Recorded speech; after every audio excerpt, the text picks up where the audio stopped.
Hey, what's up guys? Gons here for the Face Like the Sun YouTube channel. As you probably heard by now, Caltech and subsequently all these media outlets have more or less announced the existence of Planet X. Now, first off, this isn't anything new even in terms of science.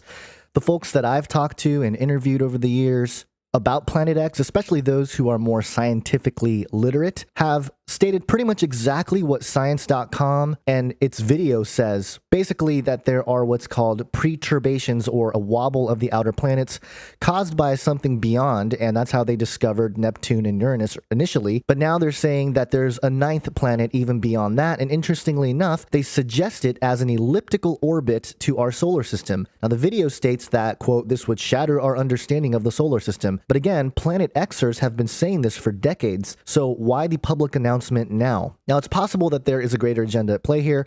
In fact, I'm almost certain of it. We've been tracking a lot of news about space recently, and with the strange light fluctuations seen in deep space that they talked about a few months ago, and with scientists suggesting, out in the media, oh, we might have found an alien structure, to all the NASA and Hollywood propaganda surrounding Mars, and, it's been crazy. Now, speaking of propaganda, what about these celebrity deaths? Now, you might think there's no connection here with the whole space thing, but allow me to elaborate and just get you thinking. First off, let me say that Planet X, if it's real, and if in fact it is what the Bible describes in several places, especially prophetically, such as the sun, moon, star signs, and other celestial disturbance events, they all have to do with God's judgment. In other words, if the Planet X thing is real and is biblical, it means that it's a tool God uses for judgment upon the world. Therefore, for us Christians, it's nothing to be afraid of. And it's one of those issues where it makes me say, look up for your redemption draws near, right? But let me get back to the point here with the celebrity deaths. Now, there's been plenty of deaths. Everyone's noticed it. You have Lemmy from Motorhead, Renee Angelil, the husband and manager of Celine Dion. He died from cancer. And in fact, Celine Dion's brother also died of cancer just a couple days later. It's a tough situation for her. David Bowie died of cancer, and I'll get back to David Bowie in a moment.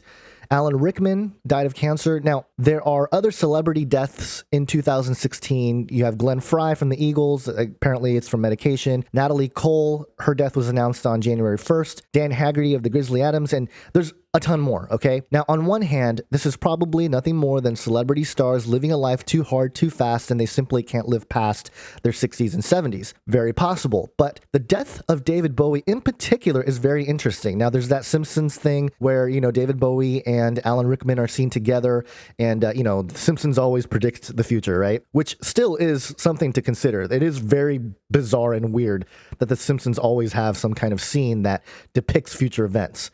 Makes you question what's really going on. But in any case, specific to David Bowie, in conjunction with all this space news, in particular Planet X, I think it's fascinating because of the message both during his music career and at the end of it. Now, of course, Space Odyssey, Ziggy Stardust, all that stuff Bowie is known for, and his occult influence is pretty obvious if you look at the videos and everything else. But the most recent album in one of the videos, Black Star, should definitely not be overlooked. Now, I've seen a handful of truthers already make videos about this song and expose it and all this stuff, and it's why I haven't really bothered to do it. But I want to point a couple things out from a song called Lazarus, which also had a music video and is creepy and stuff like that. And again, I'm not going to do a video breakdown of it here, but I want to touch on a couple of the lyrics because I think it might pertain to what's going on with this whole Planet X thing. And is there a connection? Because I think somebody like David Bowie can very much be a mouthpiece, a spokesperson, a public entity for a breakaway civilization, the elite who are trying to escape the judgment of God. Here we go. If we look at the song Lazarus and the lyrics, it's very interesting. So, verse 1, look up here, I'm in heaven, I've got scars that can't be seen, I've got drama, can't be stolen, everybody knows me now. Now, right off the bat, this sounds blasphemous. It sounds like he's saying he's Jesus, right? Because he's got scars, he's in heaven, everyone knows him. But the fact that he has a song called Lazarus, and it was released just a couple days before his death, and the first line of the song is, look up here, I'm in heaven, is this Bowie telling others that the elite, the participants of the breakaway civilization, are planning to leave the planet, maybe already have, maybe the system of culling the harvest, if you will, of the elite themselves trying to escape the cataclysms that would be brought by Planet X, maybe that emergency evacuation has begun, and this is part of it. This is how they would project that into the public. And if you continue with the lyrics, look up here, man, I'm in danger. I've got nothing left to lose. I'm so high it makes my brain whirl. Dropped my cell phone down below. Ain't that just like me? And then it goes on, this way or no way. You know I'll be free, just like the bluebird. Now ain't that just like me? Oh, I'll be free, just like the bluebird.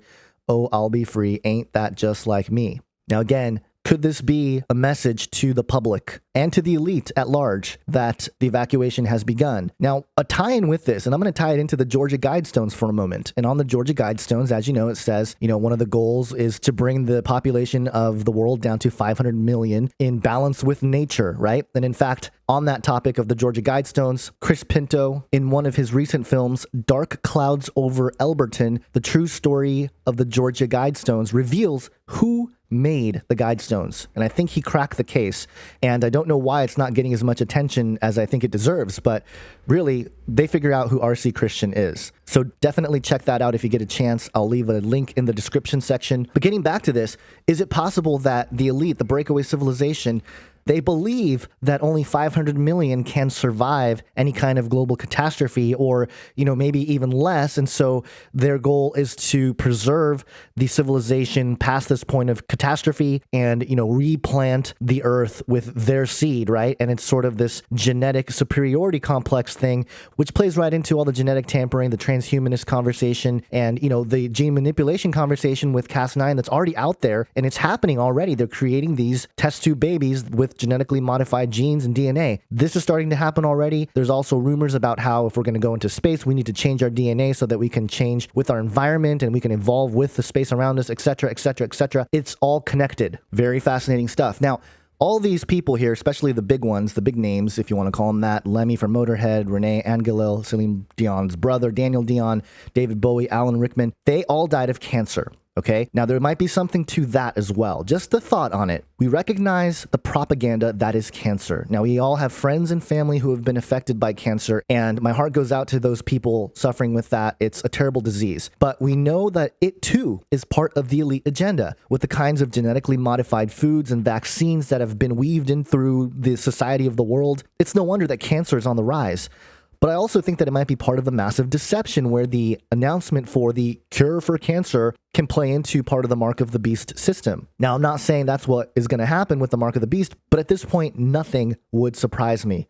Let me touch on the global economy real quick. It's shaky right now, obviously, and again, is this just the ebb and flow of the economy at large, or are we headed towards some kind of catastrophe there as well? In other words, do they know that Planet X is on its way for judgment of people on Earth? And if so, are they deliberately planning the economic crash in order to implement the beast system as soon as possible so that, many people will be stuck here on Earth and not protected from God's wrath because they took the mark of the beast and they worshipped the image? Now, let me touch back on the space news because there's some interesting symbolic gestures out there in public pertaining to all this as well, along with the whole announcement of the Planet X thing. You have a story that came out on Scientific American. A garden grows in space. First, zinnias bloom to an astronaut's delight. NASA's Veggie program takes a big step forward in its goal to learn how to grow more complicated plants in space. So they have grown this flower in space. I think that is so symbolic of not just the elite saying, hey, we're going to create our own Garden of Eden, this hubris, but also just simply occult representations of what's really going on. The zinnias has an interesting history. Now, first off, it's named after German botanist Johann Zinn. It means affection, constancy, goodness, remembrance, friendship. It was discovered in the 1500s in the Mexican wilderness, and after it goes through a metamorphosis, some people call the flower Cinderella, which has all kinds of occult connotations there. And consider the flowers of power in the occult that have zinnia as part of it. You have affection, which connects with morning glory, thornless rose, violet, magenta, zinnia. Then you have scarlet zinnia, which is the constancy. There's white zinnia, which is goodness. There is yellow zinnia, which is haunting memories. Very fascinating if we connect this to the whole Planet X thing and, having it come back around in orbit. Lasting affection, magenta zinnia. Memories, pre-wrinkle or yellow zinnia, and memories of those beyond your reach, mixed zinnia. So again, there's all these occult undertones for having the zinniest flower bloom in space, okay? But that's not all. Just yesterday, in the early morning weather talk, lineup of 5 planets will be visible in morning sky. So early January 20th, Mercury, Venus, Saturn, Mars, and Jupiter all lined up. Okay, very interesting. And, there's more I can touch on here, but I'm going to keep it pretty short. The other thing that I just want to mention is that the chemtrails have just been out of control here. And, I actually started working on some of the information here in the research and just collecting the data yesterday. And I looked up and, it was kind of overcast, but man, the level of chemtrails over the sun was ridiculous. And it's just normal. That's just how things are these days out here where I'm at in the Southern California area. And I mean, it's just getting really strange. Now, again, all this put together with the icing on the cake being Planet X being announced by Caltech. Is something about to happen? Well, it kind of feels like it, but we always go through these ebbs and flows in the truth community where it feels like everything's mounting to this climax and this big revealing, right? The apocalypse, which means the revealing, but it never happens. And then all the skeptics come in and they sort of squash you and all this stuff. Well, I think each time this happens, the peak of the hysteria, if you want to call it that, reaches higher and higher. And eventually one of these days, something's going to pop. And I think it's going to usher in something very bizarre, very strange. Now, some people say, oh, there's a planet out there. Who cares? It doesn't matter. Well, if it comes back around and some of the things that are mentioned in the book of Revelation, if that stuff becomes true, then it will affect your life. All right. Now, biblically speaking, with this idea of the breakaway civilization and all this stuff, I think it's fascinating. Again, I point to this passage every time because I just find it so interesting. Obadiah 1:4, though you soar aloft like the eagle, though your nest is set among the stars, from there I will bring you down, declares the Lord. And touching back on the David Bowie lyrics, I mean, just compare that, okay? Look up here, I'm in heaven. He's basically proclaiming that he is nested in heaven. Kind of bizarre. Now, there's another passage in Romans 1:21 that really, I think, explains the philosophy of the breakaway civilization, the elite, the globalists, whatever you want to call them, who are being deceived by Lucifer to do his bidding. Romans 1:21, for although they knew God, they did not honor him as God or give thanks to him, but they became futile in their thinking, and their foolish hearts were darkened. See, I think a lot of these occultists know that there's a God, okay? I think they know that there is this judgment, and they know that